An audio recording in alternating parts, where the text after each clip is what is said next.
और मेरे साथ एक खास मेहमान आज हैं राजरतन अंबेडकर। और राजरतन अंबेडकर जो है वो रिपब्लिकन पार्टी ऑफ इंडिया 1956 के प्रेसिडेंट हैं और महाराष्ट्र के एक पॉलिटिकल प्लेयर के तौर पर आगे आने वाली चुनावी रैलियों में कैंपेन में नजर आएंगे। और एक और परिचय है इनका, डॉक्टर भीमराव अंबेडकर के बड़े भाई के प्रपौत्र हैं, पड़पोते हैं। राजरतन, ये महाराष्ट्र का जरा गणित समझाइए। महाराष्ट्र के दलित महाराष्ट्र में कितना काम करेगा?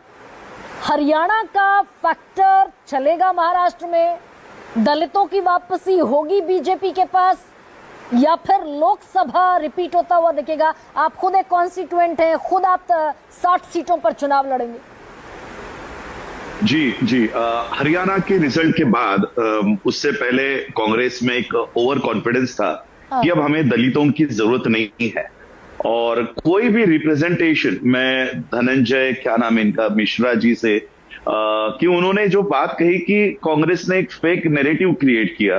फेक नैरेटिव था लेकिन वो कांग्रेस की तरफ से नहीं था कि संविधान बदलेंगे। ये तो खुद बीजेपी के लोग कह रहे थे। हमारे महाराष्ट्र में पंकजा मुंडे, जो गोपीनाथ मुंडे जी की सुकन्या है, उन्होंने खुद ये अपने स्पीचेस में कहा है कि हमें 400 पार जाना है ताकि हम बाबा साहब का दिया हुआ संविधान बदल सके। ये उनके ऑन रिकॉर्ड स्पीचेस है। तो फेक नैरेटिव ये नहीं है कि संविधान ये बदलने वाले हैं। फेक नैरेटिव ये है कि कांग्रेस संविधान बचाएगी, ये फेक नैरेटिव तैयार किया गया था। और लोकसभा के इलेक्शंस में हम शेड्यूल कास्ट के लोग बहुत बुरी तरीके से हम लोग ऐसा लग रहा है कि हमारे साथ धोखा किया गया कि हमें यह बताया गया कि बीजेपी संविधान बदलने वाली है और कांग्रेस संविधान बचाने वाली है। इसलिए हमने भर भर के कांग्रेस को वोट दिए, इंडिया अलायंस को वोट दिए। और आज जब सही में वन नेशन वन इलेक्शन का बिल जब पास हो रहा था और वो वन नेशन वन इलेक्शन पास हो सके, इसलिए अमेंडमेंट्स कॉन्स्टिट्यूशन में 3 आर्टिकल्स में किए गए, उस समय कांग्रेस ने एक भी बार इसका विरोध नहीं किया। तो हम पूछना चाहते हैं, तो कौन से संविधान को बचाने की दुहाई आप मांग रहे थे?